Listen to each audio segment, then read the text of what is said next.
Hello friends, welcome to RK tutorial. ఈరోజు మనము ఇంతకుముందు వీడియోలో మాదిరిగానే మనము ఏపీ డిఎస్సి 2019లో జరిగినటువంటి ఎస్జిటి క్వశ్చన్లకు ఆన్సర్ చూద్దాం. మనము ఇందులో భాగంగా మొదటి క్వశ్చన్ చూడండి ఏముందంటే, ఫస్ట్ క్వశ్చన్ ఏముందంటే ఇక్కడ 2x + 3y is to 3x + 5y is equal to 18:29.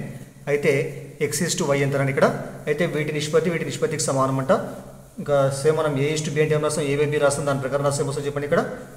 2x + 3y by 3x + 5y equal ఎంత చెప్పండి ఇక్కడ 18:29 అంటే 18/29 రాసుకోవచ్చు మనము. తర్వాత క్రాస్ మల్టిప్లై చేస్తే 29 × 2 ఎంత వస్తుంది చెప్పండి. 58, 29 × 2x 59x అనమాట. ప్లస్ తర్వాత 29 × 3y ఎంత 29 3 జా 87y అనమాట. తర్వాత అదేవిధంగా దీంతో దీనికి మల్టిప్లై చేస్తే 3x × 18 చెప్పండి 18 × 54 కాబట్టి 54x. తర్వాత ప్లస్ ఉంది ఇక్కడ, ప్లస్ తర్వాత 5y × 18 5 18 90 కాబట్టి 90 y ఇలా మారిందనమాట. తర్వాత నేనేం చేస్తా, ఎక్స్ ఇక్కడ తీసుకొస్తాను నేను 58x - 54x అనమాట. తర్వాత 90y ఇది అవతల పోతే ఏమైతే మైనస్ కాబట్టి 87y తీసేసి ఏమొస్తుంది అప్పుడు మనకు 4x వస్తుంది. ఇక్కడ చెప్పండి, ఇక్కడ 90y - 87y ఎంత చెప్పండి. 3yకి సమానం అవుతుంది ఇది. మరి x అలాగే ఉంచేసి ఈ y తోలికి వస్తే ఏం చేస్తుంది భాగిస్తారు కాబట్టి బై, ఇక్కడ 3 అలాగే వచ్చేసి 4 ఎక్కడ పోతే భాగిస్తారు కాబట్టి బై 4 అనమాట. కాబట్టి x/y ఈజ్ ఈక్వల్ టు 3/4 అంటే దీని అర్థం ఏం చెప్పండి, x/y అన్న ఒకటే, x ఈజ్ టు y అన్న ఒకటే కాబట్టి x ఈజ్ టు y అని చెప్పండి. 3:4కు సమానం కావడం జరుగుతుంది. కాబట్టి లెక్క ప్రకారం ఇచ్చినటువంటి x ఈజ్ టు y ఎంతంటే మనకు 3:4కు సమానం కావడము జరిగిందనమాట. తర్వాత రెండో క్వశ్చన్ చూడండి. రెండో క్వశ్చన్ ఏముందంటే, రూపాయలు 6,250 2 సంవత్సరాలలో రూపాయలు 7,840 అయినా చక్రవడ్డీ రేట్ ఎంత అని ఇక్కడ మన లెక్క ప్రకారం ఇది ఏం చెప్పండి అసలు అనమాట. ఇది పి ఎంత అంటే మనకు 6,250 రూపాయలు అనమాట. మరి ఎన్ అంటే ఇక్కడ చక్రవడ్డీ ప్రకారం ఎన్ అంటే కాల్. మనం వడ్డీని చెల్లించేటువంటి పర్యాయాల సంఖ్య కాబట్టి 2 తీసుకుంటాం మనం. Number of interesting paying rate number అనమాట అది. తర్వాత ఇదేం చెప్పండి ఇది మొత్తం అంటే చెప్పండి అసలు ప్లస్ వడ్డీ కాబట్టి దీన్ని ఏతో సూచిస్తాము. ఏ ఎంత అంటే మనకు 7,840 అనమాట. అయితే ఆర్ ఈక్వల్ టు ఎంత అనేది ఇక్కడ మరి మీకు తెలుసు చక్రవడ్డీ ప్రకారం మొత్తానికి formula A is equal to P into 1 + r/100 whole to the power of లో విలువలు ప్రతిక్షేపిస్తే మనకు ఆన్సర్ వస్తుంది అనమాట. మరి ఏ అంటే ఎంత 7840 ఈక్వల్ పి అంటే ఎంత 6250. తర్వాత 1 + r/100 ఎన్ అంటే 2 years కాబట్టి 2 రాస్తుంది ఇక్కడ. తర్వాత చూడండి ఇక్కడ ఐదులకు వస్తే ఏం చేస్తే భాగిస్తుంది కాబట్టి ఇది 7,840 బై 6,250 ఈక్వల్ ఇక్కడ ఏమని చెప్పండి ఇక్కడ 1 + r/100 whole to the power of 2 ఉంది ఇక్కడ. అయితే ఇక్కడ 0 క్యాన్సిల్ అయిపోతుంది. నెక్స్ట్ ఏముంది ఇక్కడ 784/625 ఉందా, దీని ఏం రాసుకోవచ్చు మనము 784ని మనము 28 స్క్వేర్గా రాసుకోవచ్చు. అదేవిధంగా 625 రాసుకోవచ్చు మనము 25 స్క్వేర్గా రాసుకోవచ్చు. కాబట్టి నేనేం చేస్తాను మొత్తానికి కలిపి మొత్తానికి స్క్వేర్ పెట్టేస్తుంది ఇక్కడ. అంటే అర్థమైంది ఇక్కడ 28 స్క్వేర్ అంటే 784, 25 స్క్వేర్ అంటే చెప్పండి 625 అనమాట. కాబట్టి ఈ విధంగా రాసిన తర్వాత ఇక్కడ ఏమని చెప్పండి ఇక్కడ ఆర్హెచ్ఎస్లో 1 + r/100 whole to the power of 2 ఉంది ఇక్కడ. ఇరువైపులో మనకి ఇక్కడ ఘాతాంకాలు సమానం అంటే వాటిని వర్గంలో చేస్తే ఏమైతే ఇరువైపులో మనం ఈ 2 2 క్యాన్సిల్ అయిపోతాయి. అప్పుడు మనకి మిగిలిన విలువ ఏంటంటే 1 + r/100 ఈక్వల్ ఎంత చెప్పండి ఇక్కడ 28/25 అనమాట. మరి 1 అవుతుంది కాబట్టి మైనస్ అవుతుంది కాబట్టి మరి ఎల్హెచ్ఎస్లో ఏముంటుంది ఇక్కడ r/100 ఉంటుంది ఇక్కడ. ఇక్కడ ఎంత చెప్పండి ఇక్కడ 28/25 -1 కాసాకడితే ఏమొస్తుంది ఇక్కడ 25 × 1 1 × 28 అనమాట. మొత్తం మీద కాసాకైతే 25 అవుతుంది ఇక్కడ. తర్వాత 128 ఇక్కడ మైనస్ ఎంత అయిపోయింది 25 ఇక్కడ. తర్వాత మనకు r/100 ఈక్వల్ ఏమొచ్చింది ఇక్కడ 28 - 25 అయిపోయింది 3 అనమాట. 3/25 మళ్ళీ క్యాన్సిల్ చేస్తే 25 1 జా 25 4 జా అనమాట. తర్వాత r ఈక్వల్ టు 4 × 3 ఎంత అయిపోయింది 12 వస్తుంది. కాబట్టి r ఎంత అంటే మనకు 4/12కు సమానం కావడం జరిగింది. కాబట్టి వడ్డీ రేటు మనకి ఎంతకు సమానం అంటే 12% సమానం కావడం జరిగింది అనమాట. తర్వాత మూడో క్వశ్చన్ చూడండి. మూడో క్వశ్చన్ ఏముందంటే, తుషారు వ్యాయామశాలకి వెళ్ళి తన బరువును 8% తగ్గించుకున్నాడు. అతని తగ్గిన బరువు 6 kg 560 గ్రాములు. అయితే ముందున్నటువంటి బరువు ఎంత అని ఇక్కడ అయితే చూడండి ఇక్కడ మొదటగా తుషార్ యొక్క బరువు మనం 100% అనుకుందాం మనం. అయితే తగ్గిన శాతం ఎంత అయిపోయింది ఇక్కడ 8% కాబట్టి ఆ 8% ఎంతకు సమానం ఇక్కడ మనకు 6 kg 560 గ్రాములకు సమానం అనమాట. అయితే మనం ఏం చేద్దాం ఇక్కడ మనము ఈ 6 kg 560 గ్రాములని మనము మొత్తం గ్రాములు మారుస్తే ఏమొస్తుంది చెప్పండి 6 kg అంటే ఎంత 6,000 గ్రాములు కాబట్టి మొత్తం కలిపితే ఏమొస్తుంది ఇప్పుడు మీకు 6,560 గ్రాములు అనమాట. అంటే 6 kg 560 గ్రాములు ఉన్న ఒకటే, 6560 గ్రాములు ఉన్న ఒకటి అనమాట. కాబట్టి సో చూడండి తగ్గిన బరువు ఎంత, 8% బరువు అనేటువంటిది మనకి ఎంతకు సమానం అంటే ఇక్కడ మనకు సో 6560 గ్రాములకు సమానం అవుతుంది అనమాట. అయితే సో ముందున్న బరువు మనం ఎంత అనుకున్నాం, మనం 100% అనుకున్నాం కాబట్టి సో 100% బరువు అనేటువంటిది మనం ఎక్స్ అనుకుంటాం సింపుల్గా అంతే మనం. సో దీన్ని మనం క్రాస్ మల్టిప్లైస్ వచ్చేది అవసరం అనమాట. ఎక్స్ కూడా ఇప్పుడు ఏమైతే చెప్పండి, ఈ రెండు గుణించాలా. సో 100 × 6560 సో బై ఎంత చెప్పండి 8 అనమాట. క్యాన్సల్ చేద్దాం మనం, 8 × 8 సో 8 × 64 16 ఉంటుంది, 8 × 2 16 0 ఇక్కడ. అంటే అప్పుడు సో 100% బరువు అంటే ఎక్స్ కాబట్టి ఎక్స్ మనకి ఎంత వచ్చింది చెప్పండి ఇక్కడ, సో 820 × 100 అనమాట. అప్పుడు మనకు వచ్చేది ఏంటంటే సో 82,000 అనమాట.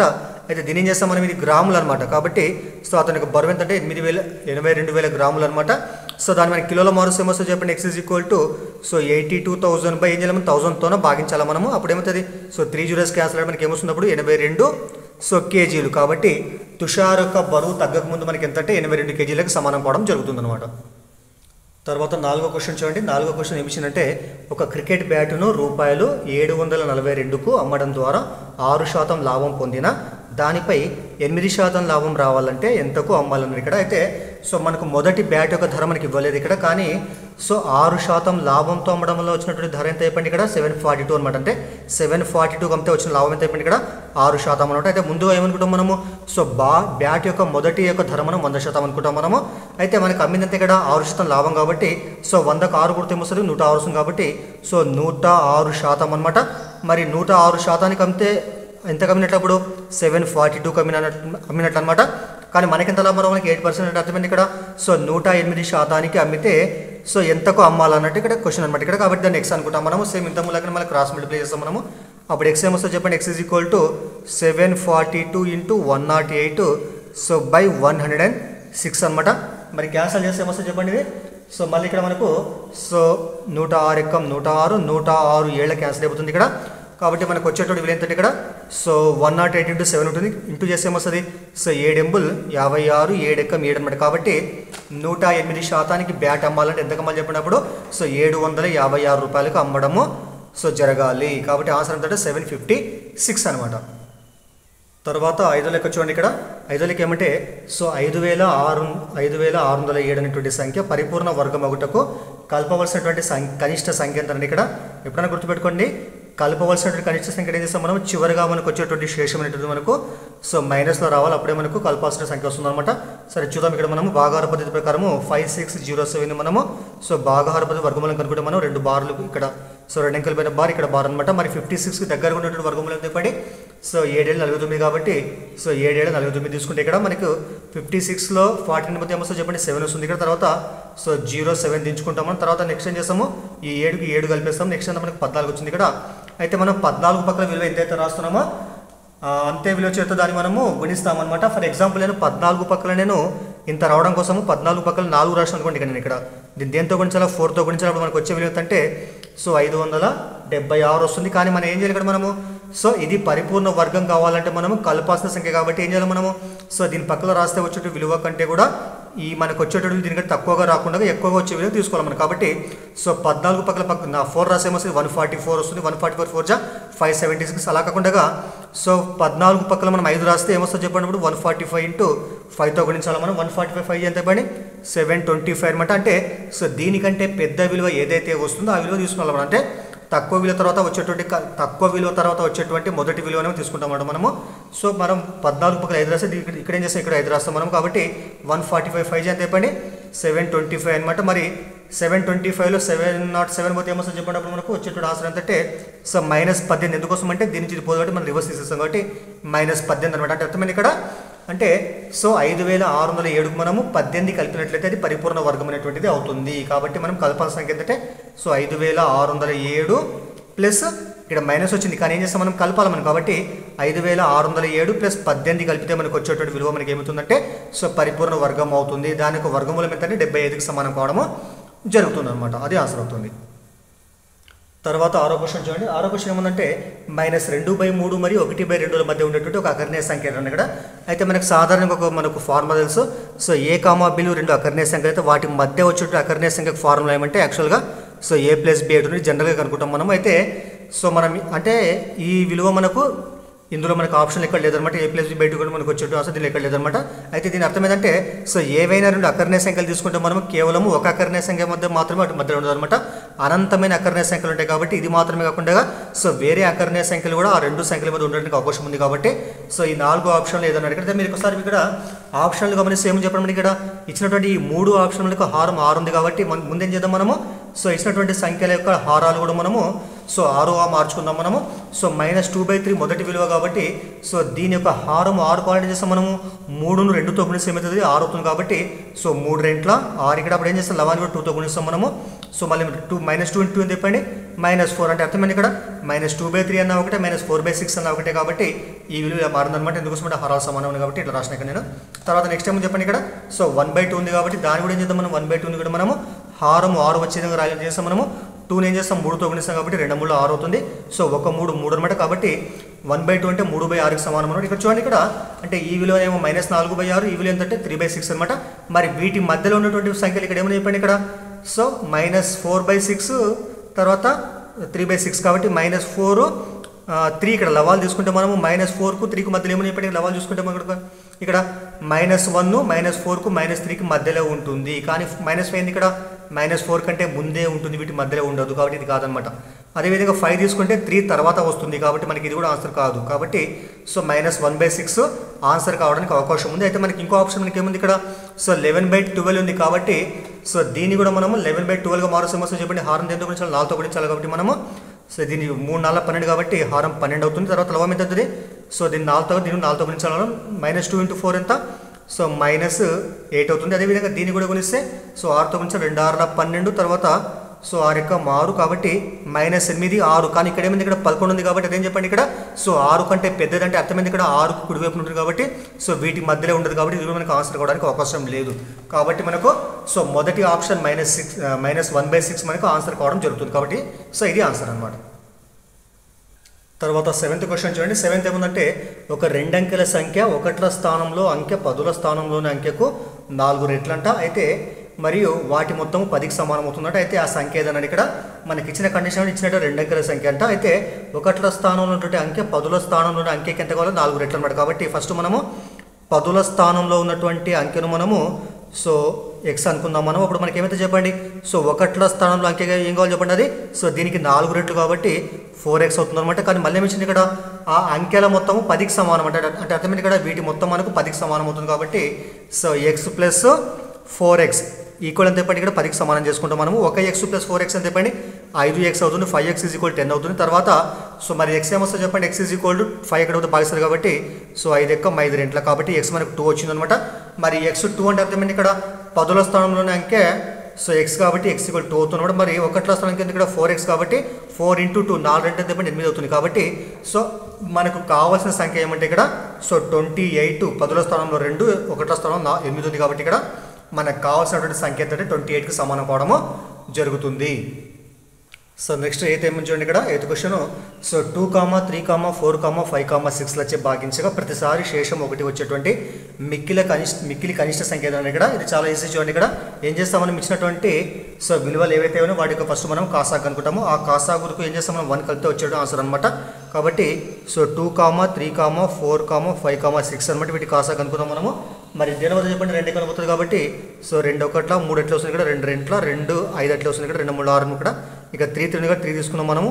సో 1 మళ్ళీ 3 ఎక్కము 2 ఎట్లా వస్తుంది 5 ఎట్లా వస్తుంది ఇక్కడ తర్వాత సో 3 ఎక్కము ఇవన్నీ కూడా మనకి డిఫరెంట్ విలువలు కాబట్టి ఏం చేస్తాం మనం గుణిస్తే వచ్చేది ఆన్సర్ అనమాట. సో 5 రెంట్ల 10 10 3 30 30 రెంట్ల 60 కాబట్టి సో వీటి మొత్తం కాసాగు అయితే 60 అవుతుంది అనమాట.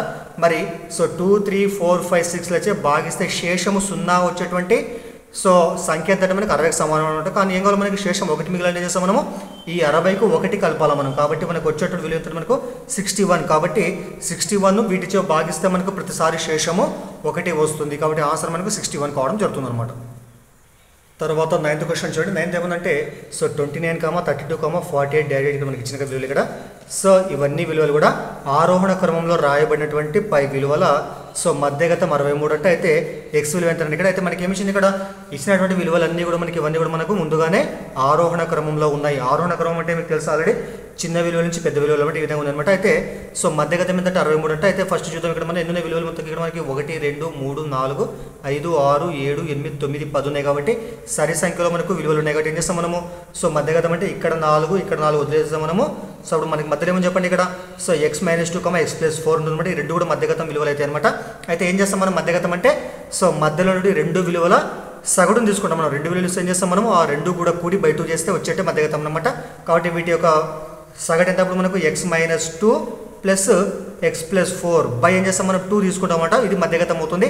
మరి లెక్క దీని ప్రకారం మధ్యగతం ఇదనమాట. లెక్క ప్రకారం మధ్యగతం ఎంత 63 కాబట్టి ఈ మొత్తం 63కి సమానం చేసుకుంటాం మనం. తర్వాత x + x ఎంత చెప్పండి 2x అవుతుంది. తర్వాత 4 + 4 - 2 ఎంత చెప్పండి +2 అవుతుంది అనమాట. ఈజ్ ఈక్వల్ ఇక్కడ సో 263 ఎంత చెప్పండి 126 అవుతుంది. టోటల్ పోతే ఏమవుతుంది మైనస్ అవుతుంది కాబట్టి సో 2x ఈజ్ ఈక్వల్ ఎంత ఇప్పుడు సో 124 అవుతుంది. క్యాన్సిల్ చేస్తాం మనం 2 1 2 2 6 12 2 2 కాబట్టి సో x విలువ మనకి ఎంతకు సమానం అంటే 62కు సమానం కావడము సో జరుగుతుంది అనమాట. ఇది ఆన్సర్ అవుతుంది. నెక్స్ట్ 10వ క్వశ్చన్ చూడండి. ఇది కూడా మనకి ఈజీ క్వశ్చన్ చూడండి. మన క్వశ్చన్ ఏమంటే సో ఇక్కడ పట్టికిచ్చినట్టు ఇక్కడ ఇది తరగతి పౌనపుణ్యం అనమాట. తరగతులు మనకి ఏమన్నా 0 to 5, 5 to 10, 10 to 15, 15 to 20 అనమాట. ఇక్కడ ఇవి తరగతులు ఇవి. వాటి యొక్క పౌనపుణ్యం మనకి ఏమిచ్చింది చెప్పండి ఇక్కడ సో 7 6 F 4 3 అంటే ఇక్కడ అంటే మరి F తెలియదు మనకి ఇక్కడ. నెక్స్ట్ ఏమిచ్చింది ఇక్కడ పై దత్తాంశంలో బాహుళక తరగతి F విలువ సో క్రింది F తరగతి F అయినా బాహుళక తరగతి F అయినా బాహుళక తరగతి యొక్క విలువ F అయినా క్రింది వాటిలో ఏది సాధ్యమని ఇక్కడ అయితే సో ఎఫ్కు సాధ్యమైనటువంటి విలువలు ఏమన్నా ఇక్కడ అయితే చూడండి. ఇక్కడ మనకి ఇచ్చినటువంటి కండిషన్ ఇక్కడ ఏమంటే బాహుళక తరగతి అనేటువంటి మనకి ఏం చెప్పండి ఇక్కడ బాహుళక తరగతి 10 నుంచి ఇక్కడ 15 ఇక్కడ 10 to 15 అనమాట. అయితే సో ఎఫ్కు సాధ్యమైనటువంటి విలువలు ఏమన్నాడు ఇక్కడ అంటే బాహుళక తరగతి ఏం చెప్పండి ఇక్కడ 10 to 15 ఇది మనకి బాహుళక తరగతి అవుతుందంట.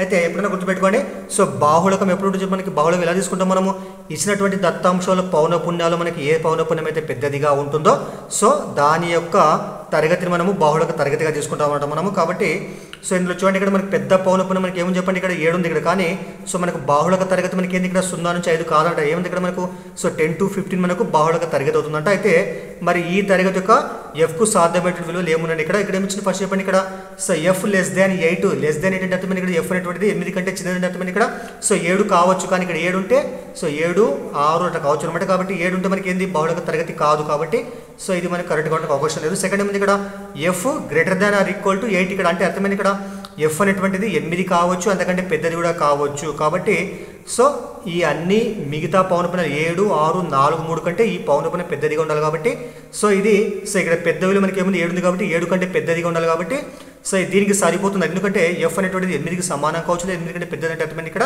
సో ఇది మనకు కరెక్ట్ ఆన్సర్ కావడానికి అవకాశం ఉందన్నమాట. నెక్స్ట్ ఏముంది ఇక్కడ F <7 అంటే అర్థమైంది ఇక్కడ సో 7 కంటే చిన్నది. కానీ ఏం కావాలి ఇక్కడ మనకు సో 7 ఉంటేనే మనకు అది అసలు బాహుళక తరగతి కాదు. కాబట్టి ఇది కూడా మనకు అసాధ్యం అనమాట.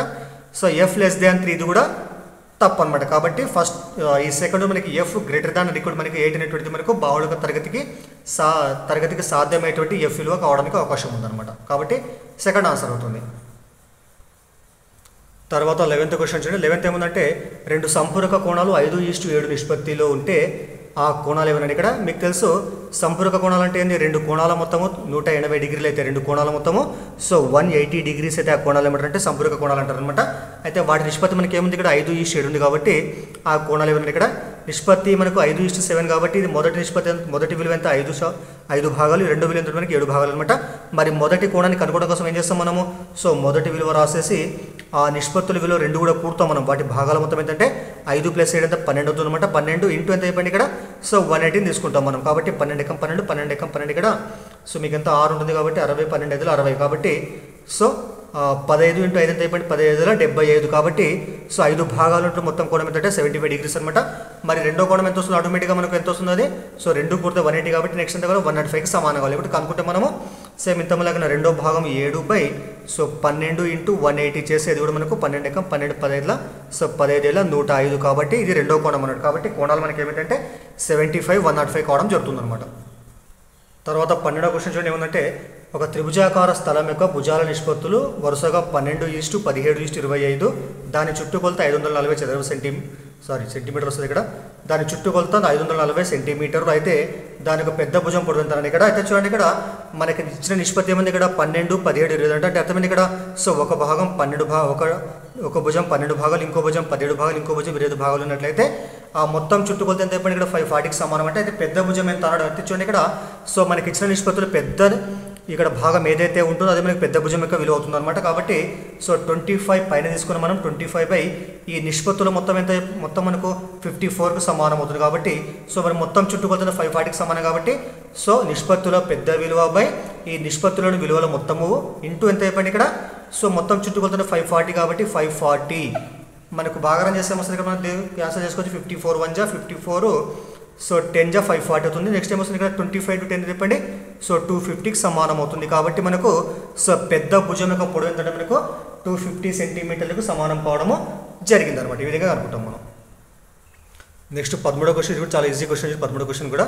ఒక వృత్తం యొక్క భూపరిధి 264 సెంటీమీటర్లైన దాని యొక్క వ్యాసార్థం ఎంత అన్నాడు చాలా సింపుల్ మరి వృత్త పరిధి చెప్పండి 2πr ఫార్ములా అవుతుంది అనమాట 2πr ఈక్వల్ ఇక్కడ 264కు సమానమైంది తర్వాత సో 2 ఇంటూ పై అంటే 22/7 సో ఇంటూ ఆర్ ఈక్వల్ ఎంత చెప్పండి ఇక్కడ 764 అనమాట తర్వాత సో ఆర్ ఈక్వల్ ఏమొస్తుంది చెప్పండి 246 ఇంటూ 7 సో 2 ఇంటూ 22 క్యాన్సల్ చేద్దాం మనము 22 ఎక్కం 22 22 ఎక్కం 22 ఇక్కడ ఇక్కడ 264 ఇక్కడ 264 22 ఎక్కం 22 22 ఎక్కం 22 ఇక్కడ మనకి ఎంత 4 ఉంటుంది ఇక్కడ సో సారీ సో 44 22 2 44 కాబట్టి మనకి ఎంత వచ్చింది ఇక్కడ 12 ఇంటూ 7 సో 2 అనమాట మళ్ళీ క్యాన్సల్ చేస్తే 2 ఎక్కం 2 2 6 12 ఇక్కడ మళ్ళీ 6 ఏళ్ళు ఎంత అయిపోయినప్పుడు 42 వస్తుంది 42/1 అంటే సో 42కి సమానం అవుతుంది కాబట్టి సో వ్యాసార్థం r ఎంత అంటే మనకు 42 సెంటీమీటర్లకు సమానం కావడము జరిగింది అనమాట తర్వాత 14వ ప్రాబ్లం చూడండి 14 ఏమంటే capital A = 10x² - 7xy + 2y² capital B = 8xy - 3y² - x² అయితే 2b - a విలువ ఉంటుంది ఇక్కడ అయితే మనకు b a రెండు కూడా మనకి ఇక్కడ మనకు విలువలు ఇవ్వడం జరిగింది ఇక్కడ అయితే 2b కావాలంటే అంటే అర్థమైంది ఇక్కడ రాసు చూడండి ఇక్కడ సో 2b - a అంటే అర్థమైంది ఇక్కడ ఇచ్చినటువంటి రెండో బీజేయ సమస్యను ఏం చేయాలి మనము అంటే b ను మనం 2తో గుణించాలి మనము కాబట్టి సో 2తో మొత్తాన్ని గుణిస్తే ఏమొస్తుంది సో 2 8 సో 16xy అవుతుంది తర్వాత మైనస్ ఉంది కాబట్టి మైనస్ ఇక్కడ సో 2 3 6y² తర్వాత so 2 into x² minus 2x² అనమాట కాబట్టి సో బీను మనము 2తో గుణిస్తే మనకు వచ్చిన విలువ అనమాట నెక్స్ట్ ఏముంది ఇక్కడ మైనస్ ఏ ఉంది ఇక్కడ కాబట్టి ఏ అంటే ఎంత ఇక్కడ ఏ అంటే 10x² - 7xy + 2y² మరి మైనస్ ఏ అంటే ఏం రాలా ఇచ్చినటువంటి విలువల గుర్తులన్నీ కూడా మార్చి రాస్తే మనకు వచ్చేటువంటిది మైనస్ ఏ అనమాట మరి మైనస్ ఏ అంటే ఏమొస్తుంది ఇక్కడ ప్లస్ 10x² ఏమవుతుంది అది మైనస్ 10x² మారుతుంది తర్వాత సో మైనస్ 7xy ఏమవుతుంది ప్లస్ 7xyగా అవుతుంది తర్వాత ప్లస్ 2y² ఏమవుతుంది చెప్పండి అది మైనస్ 2y² అవుతుంది అనమాట ఇది అనమాట ఇది సో తర్వాత ఇందులో సజాతీయ పదాలు కూడితే మనకి ఏమొస్తుంది 16xy తర్వాత ప్లస్ 7xy మొత్తం ఎంత చెప్పండి 16 + 7 అంటే 23xy అవుతుంది తర్వాత x² తీసుకున్న తర్వాత మనం ఇక్కడ y తీసుకున్నాము మైనస్ 6y² మైనస్ 2y² మొత్తం ఎంత చెప్పండి మైనస్ 6 మైనస్ 2 అంటే మైనస్ 8 కాబట్టి మైనస్ 8y² తర్వాత x² తీసుకుంటే minus 2x² minus 10 minus 2 minus 10 కూడితే ఏమొస్తుంది చెప్పండి మైనస్ 12 కాబట్టి మైనస్ 12x² కాబట్టి ఆన్సర్ మనకు 23xy మైనస్ 8y² తర్వాత మైనస్ 12x² ఇది మనకు ఆన్సర్ కావడం జరుగుతుంది అనమాట నెక్స్ట్ 15 చూడండి ఇది మనకు చాలా ఈజీ చూడండి ఇక్కడ ఏమి ఇచ్చినట్టే రెండు వృత్తాల వ్యాసాల నిష్పత్తి 3:4 అయినా వాటి చుట్టుకొలతల నిష్పత్తి ఎంత అన్నాడు ఇక్కడ చూడండి ఇక్కడ ఎప్పుడైనా గుర్తుపెట్టుకోండి సో రెండు వృత్తాల వ్యాసాల నిష్పత్తి ఎంతైతే ఉంటుందో చుట్టుకొలతల నిష్పత్తి కూడా అంతే ఉంటుంది కాబట్టి సో మనకు D1:D2 ఎంతైతే ఉంటుందో అంటే 3:4 ఇక్కడ మనకి వాటి యొక్క చుట్టుకొలత ఇక్కడ మనకు C1:C2 కూడా మనకు 3:4 గానే అవుతుంది అంటే సో వ్యాసాల నిష్పత్తి ఎంతైతే ఉంటుందో చుట్టుకొలతల నిష్పత్తి కూడా అంతే ఉంటుంది అదేవిధంగా సో వ్యాసాలు మాత్రమే వ్యాసార్థాలు ఇస్తే కూడా ఫర్ ఎగ్జాంపుల్ మనకి R1:R2 ఎంతైతే ఉంటుందో సో వృత్తాల యొక్క చుట్టుకొలతలు కూడా అదే నిష్పత్తిలో ఉంటాయి కాబట్టి ఈ రెండు కూడా ఈక్వల్ ఉంటాయి మనకి కాబట్టి వ్యాసాల నిష్పత్తి ఎంతైతే ఉంటుందో చుట్టుకొలత నిష్పత్తి అంతే ఉంటుంది వ్యాసార్థాల నిష్పత్తి ఎంతైతే ఉంటుందో చుట్టుకొలత నిష్పత్తి కూడా అంతే ఉంటుంది అనమాట అలా కాకుండా ఒకవేళ మనకి సో వ్యాసార్థాలు కానీ వ్యాసాలు కానీ నిష్పత్తి మనకి ఇచ్చేసి సో వాటి వైశాల్యాల నిష్పత్తి ఏం చేస్తాం మనము వీటిని మనము వర్గాలు చేస్తే వచ్చే నిష్పత్తికి వాటికి వైశాల్య నిష్పత్తి సమానం అవుతుంది ఫర్ ఎగ్జాంపుల్ మనకు సో R1:R2 సంథింగ్ ఇచ్చినప్పుడు అప్పుడు వైశాల్య నిష్పత్తి ఏం మనకు A1:A2 తీసుకుంటే మనము వీటి నిష్పత్తులు మనకు వీటికి వర్గాల నిష్పత్తికి సమానం అవుతుంది కాబట్టి R1² R2² సమానం కావడం జరుగుతుంది ఏంటి అర్థం ఇక్కడ వైశాల్యం కాబట్టి సో వృత్తాల యొక్క వ్యాసార్థాల నిష్పత్తి R1:R2 అయితే వైశాల్య నిష్పత్తి ఏం కావాలి మనకు A1:A2 వీటికి వర్గాలు R1² R2² సమానం కావడము జరుగుతుంది అనమాట నెక్స్ట్ 16 చూడండి. 16 ఏముందంటే ఒక దీర్ఘ చతురస్రం పొడవు వెడల్పు రెట్టింపు కంటే 8 తక్కువ మరియు దాని చుట్టుకొలత 56 మీటర్లు అయితే దాని యొక్క వైశాల్యం ఎంత అన్నది ఇక్కడ. మరి దీర్ఘ చతురస్రం పొడవు ఎంత ఉంది ఇక్కడ? సో వెడల్పు రెట్టింపు కంటే 8 తక్కువ అనమాట. కాబట్టి మనము సో వెడల్పు b = మనం x అనుకుంటే అప్పుడు మనకు పొడవు ఎంత అయిపోయింది? సో పొడవు అంటే వెడల్పు రెట్టింపు అంటే ఎంత 2x కంటే కూడా 8 తక్కువ ఉంది కాబట్టి L ఎంత అవుతున్నప్పుడు 2x - 8 అవుతుంది అనమాట. అయితే మనకి చుట్టుకొలత ఎంత చెప్పండి ఇక్కడ 56 కాబట్టి దీర్ఘ చతురస్రం చుట్టుకొలత formula 2 into so L + B ఎంత చెప్పండి ఇక్కడ 56 అవుతుంది. ఇక్కడ 2 క్యాన్సల్ చేద్దాం మనం. 2 ఎక్కం 2 2 2 4 ఇక్కడ 2 3 16 కాబట్టి L + B ఎంత 28 అనమాట. మరి L అంటే ఎంత 2x - 8 కాబట్టి L అంటే సో 2x - 8 ప్లస్ B అంటే ఎంత x కాబట్టి x అనుకుంది ఇక్కడ మనం ఎంత అయిపోయింది 28కి సమానం అవుతుంది. తర్వాత 2x + x ఎంత 3x అవుతుంది. ఈ 8 అవుతుంది పోతే ఏమైతే ప్లస్ 8 అవుతుంది కాబట్టి సో 28 + 8 ఎంత 36 అవుతుంది. తర్వాత క్యాన్సల్ చేస్తాం మనము. సో 3 ఎక్కం 3 సో 12 కాబట్టి మనకి x వచ్చింది ఎంత వచ్చిందంటే మనకు సో 12 రావడం జరిగింది. x అంటే ఎంత ఇక్కడ మనకు సో వెడల్పు మనకి ఎంత అంటే 12కి సమానం కూడా జరిగింది మనకి. మరి పొడవు ఎంత అప్పుడు సో 12కు రెట్టింపు అంటే ఇక్కడ మనకు 2 × 12 2 ఎంత 24 - 8 ఎంత వస్తుంది చెప్పండి మనకు 16 వస్తుంది. కాబట్టి పొడవు ఎంత మనకు 16 మీటర్లకు సమానం కావడము జరిగిందనమాట. కాబట్టి మనకేం అడిగింది ఇక్కడ దానికి వైశాల్యం ఎంత అన్నాడు కాబట్టి L × B అనమాట. L అంటే ఎంత ఇక్కడ మనకి 16 తర్వాత ఇంటూ సో 12 12 ఎంత వస్తుంది చెప్పండి 16 12 సో 160 + 32 కాబట్టి మొత్తం 192 చదరపు మీటర్లు. కాబట్టి ఇదేం చెప్పండి మనకి దీర్ఘ చతురస్రం యొక్క వైశాల్యము 192 స్క్వేర్ మీటర్స్ అనమాట. సో నెక్స్ట్ 17 క్వశ్చన్ ఇది కూడా మనకు దీర్ఘ చతురస్రం మీద ఉంది ఇది కూడా. సో మీరు ఒకసారి గమనించినట్లయితే సో వృత్తం కానీ దీర్ఘ చతురస్రం కానీ అదేవిధంగా సమాంతర చతుర్భుజం కానీ రాంబస్ కానీ సో వీటి వైశాల్యాలు చుట్టుకొలత సంబంధించి చాలా క్వశ్చన్లు వస్తున్నాయి కాబట్టి సో వీటిపై కొద్దిగా దృష్టి పెట్టగలరు మీరు. ఇక్కడ క్వశ్చన్ చూడండి. క్వశ్చన్ ఏముందంటే ఒక దీర్ఘ చతురస్రం యొక్క వైశాల్యము 1125 మీటర్ స్క్వేర్లు దాని యొక్క వెడల్పు 25 మీటర్లు అయితే దీర్ఘ చతురస్రం యొక్క చుట్టుకొలత ఎంత అని ఇక్కడ. మరి దీర్ఘ చతురస్రం వైశాల్యం ఎంత 1125 దాని యొక్క వెడల్పు ఎంత చెప్పండి సో 25 కాబట్టి వైశాల్యానికి ఫార్ములా చెప్పండి L × B అనమాట. సో L × B ఎంత అయిపోయింది ఇక్కడ మనకు సో 1125కి సమానం కావడం జరిగింది ఎందుకంటే వైశాల్యం అనమాట. దీంట్లో సో L × B అంటే ఎంత ఇక్కడ మనకు వెడల్పు 25 కాబట్టి 25 = 1125 మరి ఇక్కడ పోతే భాగిస్తారు కాబట్టి L ఎంత అప్పుడు 1125 సో బై 25 అనమాట. మరి క్యాన్సల్ చేద్దాం మనం 25 ఎక్కం 25 25 4 100 మీకు 12 ఉంటుంది ఇక్కడ. సో 12 పక్కల 5 సో 125 కాబట్టి 12 25 5 = 125 కాబట్టి మనకు వచ్చిన L ఎంత అంటే 45 మీటర్లు అనమాట. ఇది మనకు సో పొడవుకు సమానం అవుతుంది. మనకేమడిగింది ఇక్కడ దీర్ఘ చతురస్ర చుట్టుకొలత ఎంత అన్నాడు. చుట్టుకొలత formula so 2 × L + B 2 into పొడవు ప్లస్ వెడల్పు కాబట్టి సో 2 × L అంటే మనకి ఎంత వచ్చింది ఇక్కడ 45 తర్వాత వెడల్పు మనకి ఎంత వచ్చింది చెప్పండి ఇక్కడ సో 25 కాబట్టి 25 ఇక్కడ తర్వాత కూర్త ఎంత వస్తుంది ఇక్కడ సో మొత్తం 70 రెంట్ల ఎంత మొత్తము సో 140 సో మీటర్లు. కాబట్టి దీర్ఘ చతురస్రం యొక్క చుట్టుకొలత మనకి ఎంతకు సమానం అంటే 140 మీటర్లకు సమానం కావడము జరిగిందనమాట.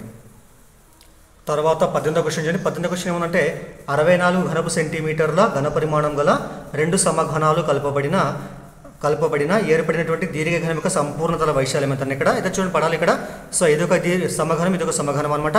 సో వీటి ఘన పరిమాణం ఎంత చెప్పండి ఇక్కడ 64కు సమానం అవుతుంది అనమాట. అయితే రెండు కలపడం వల్ల మనకి ఏమొస్తుంది చెప్పండి ఇక్కడ మనకు దీర్ఘఘనం వస్తుంది అనమాట. అయితే దీని యొక్క సంపూర్ణతల వైశాల్యం ఎంత ఇక్కడ. అయితే చూడండి మరి సమఘనం యొక్క ఘన పరిమాణానికి ఫార్ములా చెప్పండి A³ అనమాట. A³ అంటే అర్థమైంది ఇక్కడ సో భుజం ఇంటూ భుజం అనమాట. ఇది సమఘనం యొక్క ఘన పరిమాణము ఎంత సమానం ఇక్కడ మనకు 64కు సమానం అవుతుంది అనమాట. మరి A³ = 64 ఏం రాస్తాం మనం 4⁴ రాసుకోవచ్చు. ఇరువైపుల ఘనమూలం చేస్తే ఏమొస్తుంది చెప్పండి ఇక్కడ క్యూబ్ క్యాన్సల్ అయితే మనకి ఏమొస్తున్నప్పుడు A = 4 వస్తుంది అంటే అర్థమైంది ఇక్కడ. సో సమఘనం యొక్క భుజం యొక్క పొడవు ఎంత 4 సెంటీమీటర్లు. మీకు తెలుసు ఆల్రెడీ సమఘనంలో అన్ని భుజాలు సమానం ఉంటాయి కాబట్టి 4 4 4 ఇక్కడ కూడా 4 4 అనమాట. కాబట్టి సో పొడవు 4 వెడల్పు 4 సో ఎత్తు కూడా 4 అనమాట. మరి రెండు కలపడం వల్ల ఇక్కడ మనకి ఇలా పటం ఏర్పడుతుంది అనమాట. మరి పొడవు మనకి ఎంత 4 ఇదంతా ఇక్కడ మనకు 4 ఉంటుంది ఈ పక్కల 4 ఉంటుంది ఇక్కడ మనకి హైట్ కూడా 4 ఉంటుంది. కానీ ఈ రెండు కలిపితే మనకు వచ్చేటువంటి మొత్తం పొడవు ఎంత మనకు సో 4 + 4 8 ఉంటుంది. కాబట్టి దీర్ఘఘనంలో సో దీని యొక్క పొడవు మనకి ఎంత ఇప్పుడు మనకి 4 + 4 అంటే 8కి సమానం అవుతుంది. మరి వెడల్పు అంటే ఎంత కదా సో 4 అలాగే ఉంటుంది. ఎత్తు కూడా మనకు 4 ఉంటుంది. కాబట్టి సో కొత్తగా ఏర్పడిన దీర్ఘఘనం యొక్క పొడవు L ఏమో 8కి సమానం అవుతుంది. సో B ఏమో 4 ఉంటుంది. అదేవిధంగా H కూడా మనకు 4గానే ఉంటుంది. మరి మనకేమడిగింది ఇక్కడ సో దీర్ఘఘనం యొక్క సంపూర్ణతల వైశాల్యం ఎంత అన్నాడు. మరి formula so 2 × so LB + BH + H ఇదేం చెప్పండి దీర్ఘఘనం యొక్క సంపూర్ణతల వైశాల్యానికి ఫార్ములా అనమాట.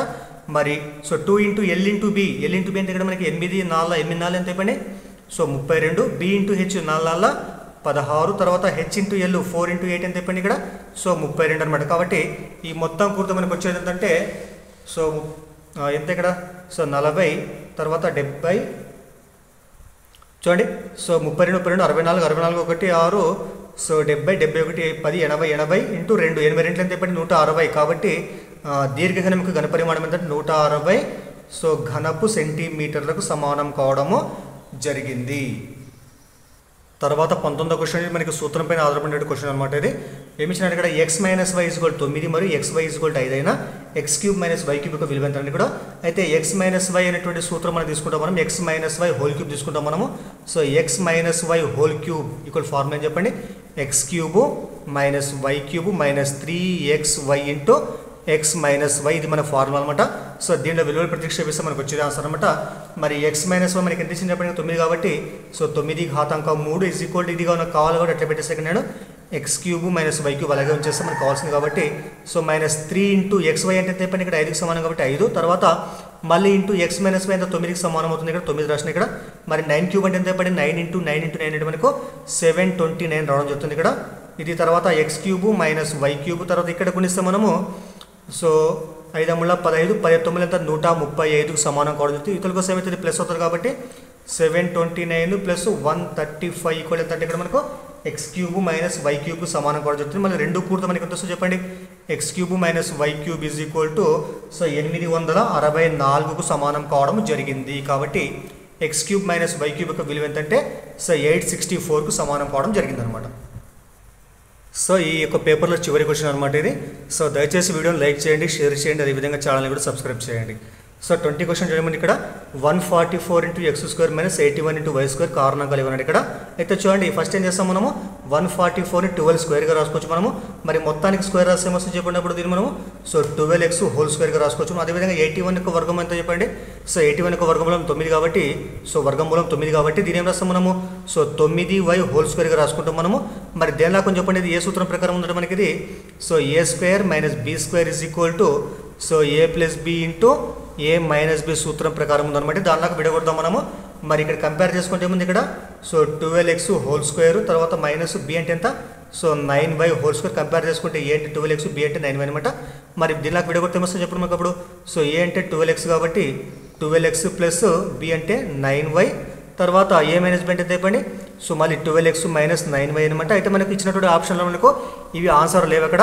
అయితే ఏదో ఒక కారణం మనకు నెక్స్ట్ ఏం చేస్తాం మనము ఇక్కడ 12 9 ఉన్నాయి ఈ రెండు కూడా మనకి ఏమైతే 3 యొక్క గుణిజాలు కాబట్టి మొత్తం నుంచి మనము ఈ రెండు విలువల నుంచి మనం 3 కామన్ తీస్తే అప్పుడు లోపల ఏమిటో చెప్పండి ఇక్కడ సో 3 4 12 కాబట్టి 4x ప్లస్ 3 3 9 కాబట్టి సో 3y ఉంటుంది. ఇక్కడ కూడా మనం ఇక్కడ కూడా 3 3 కామన్ తీస్తే అప్పుడు లోపల ఏమిటో చెప్పండి ఇక్కడ కూడా 4x మైనస్ 3y ఉంటుంది అనమాట. తర్వాత మళ్ళీ 3 3 సో 9 తర్వాత 4x ప్లస్ 3y తర్వాత 4x మైనస్ 3y. అయితే క్వశ్చన్ మనకు ఏదో ఒక కారణకం అన్నాడు కాబట్టి ఏదో ఒక కారణకం అన్నాడు నేను గుర్తు చేసిన ఇక్కడ మనకి ఇచ్చినటువంటి ఆప్షన్లో ఇది ఉన్నా ఇది ఉన్నా ఇది ఏదైనా మనము సో వాటికి కారణాంకాలు అవుతాయని మనము తెలుపవచ్చు అనమాట. సో ఇవి 20 క్వశ్చన్స్ అనమాట. మిగతా క్వశ్చన్లు మిగతా పేపర్లో క్వశ్చన్ మిగతా వీడియో చెప్పుకుందాం మనం. Thank you.